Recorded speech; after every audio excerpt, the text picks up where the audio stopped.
Corona virus نے پوری دنیا کو اپنی لپیٹ میں لیا ہوا ہے، لیکن یورپی ملک اٹلی سب سے زیادہ متاثر ہے، جہاں روزانہ سینکڑوں اموات ہو رہی ہیں۔ اٹلی کی صورتحال مزید جاننے کے لیے ہم نے رابطہ کیا ہے وہاں موجود سینئر صحافی تنویر ارشاد سے۔ تنویر، بہت افسوسناک خبریں آ رہی ہیں اٹلی سے، صورتحال کیسی ہے وہاں؟ جی بالکل، اٹلی میں صورتحال اس وقت انتہائی تشویشناک حد تک خراب ہو چکی ہے۔ 4800 سے زائد افراد اٹلی میں ہلاک ہو چکے ہیں۔ گزشتہ دن جو ہے ریکارڈ 793 افراد، جبکہ اس سے ایک دن پہلے بھی جو ہے 600 سے زائد افراد ہلاک ہوئے، یعنی گزشتہ 2 روز میں تقریباً 1400 سے زائد افراد کرونا وائرس سے ہلاک ہو چکے ہیں۔ اب تک جو ہے مجموعی طور پر جو ہے وہ 55,000 سے زائد افراد کرونا وائرس سے متاثر ہیں اٹلی میں، اور جبکہ 41,000 سے زائد میں پازیٹیو آ چکا ہے۔ جو صوبہ لمباردیا جہاں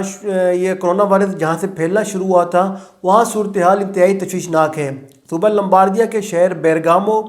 بریچیا میں جو ہے اب اسپتالوں میں جگہ کم پڑ چکی ہے، جبکہ جو میتیں جو قبرستان ہیں وہاں پر بھی جو ہے جگہ کم پڑ چکی ہے، اور اب جو اطالوی حکومت نے فوج کو طلب کیا ہے تدفین کے جو معاملات ہیں، یا فوجی ڈاکٹرز کو بھی طلب کیا ہے اسپتالوں میں، کیونکہ گزشتہ کئی روز سے جو ان اسپتالوں میں کام کرنے والے ہیں یا تو وہ تھکن کا شکار ہو چکے ہیں، جبکہ 3,000 کے قریب جو ڈاکٹر اور جو پیرامیڈیکل اسٹاف ہے وہ کرونا وائرس سے متاثر ہو چکے ہیں۔ باقی جو ہے جو دیگر جو صوبے ہیں جس میں ایملیا رومانیا آتا ہے، وینیتو آتا ہے، وہاں پر بھی صورتحال ان 2 صوبوں کو بھی جو ہے ریڈ زون میں شروع سے شامل کیا گیا تھا، تاہم اب یہ پورے اٹلی میں جو ہے پھیل چکا ہے، لیکن سب سے زیادہ اب تک جو متاثر صوبہ ہے وہ صوبہ لمباردیا ہی ہے۔ ٹھیک ہے تنویر، یہ بتائیں کہ ساری دنیا نے چین سے کرونا وائرس پھیلتا دیکھا تو اٹلی حکومت نے بروقت اقدامات کیوں نہیں کیے؟ جی، جہاں تک اقدامات کی بات ہے، حکومت نے شروع میں جو ہے اس کو اتنا زیادہ کہہ سکتے ہیں کہ اب سنجیدہ نہیں لیا، جس کے بعد جو ہے یہ زیادہ خطرناک حد تک پھیل گیا۔ پہلے جو یہ صوبہ لمباردیا کا جو شہر ہے لودھی میں، وہاں پر اس کی جو ہے سامنے آئے کیسز آئے،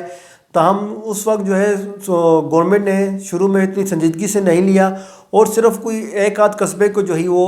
آئسولیشن میں بھیج دیا، یعنی کہ وہاں پر کسی کو نہ آنے کی اجازت تھی نہ ہی جانے کی اجازت تھی، تاہم اس وقت تک دیر ہو چکی تھی۔ جب لاک ڈاؤن کیا گیا صوبہ لمباردیا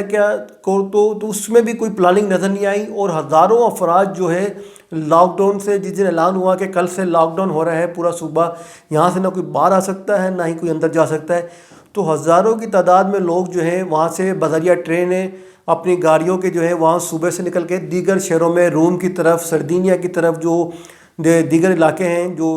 ملان سے دور ہیں 600 کلومیٹر،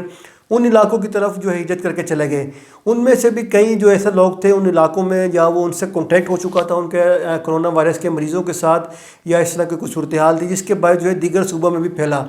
حالانکہ حکومت کو چاہیے تھا پہلے اس پورے کو کارڈن آف کرتا، جس طرح چین میں ووہان شہر میں کیا تھا کہ پہلے کارڈن آف کیا تھا، اس کے بعد جو ہے انہوں نے وہاں مکمل طور پر اس کو سیل کر کے اس میں صفائی وغیرہ کی، اسپرے کیے۔ تاہم جو اٹلی میں جو ہے صورتحال مختلف نظر آ رہی ہے۔ حکومت کی جانب سے لاک ڈاؤن بھی کیا گیا، لیکن اس کے باوجود بھی لوگ جو ہے وہ گھروں میں جو ہے گھروں سے باہر جا رہے تھے، جس کے اوپر حکومت نے جرمانے اور سزاؤں کا بھی اعلان کیا تھا۔ اب تک 55,000 سے زائد جو ہے لوگوں پر جرمانے اور سزائیں عائد کی جا چکی ہیں، تاہم اب جو ہے لاک ڈاؤن کی صورتحال کو کنٹرول کرنے کے لیے حکومت نے فوج اور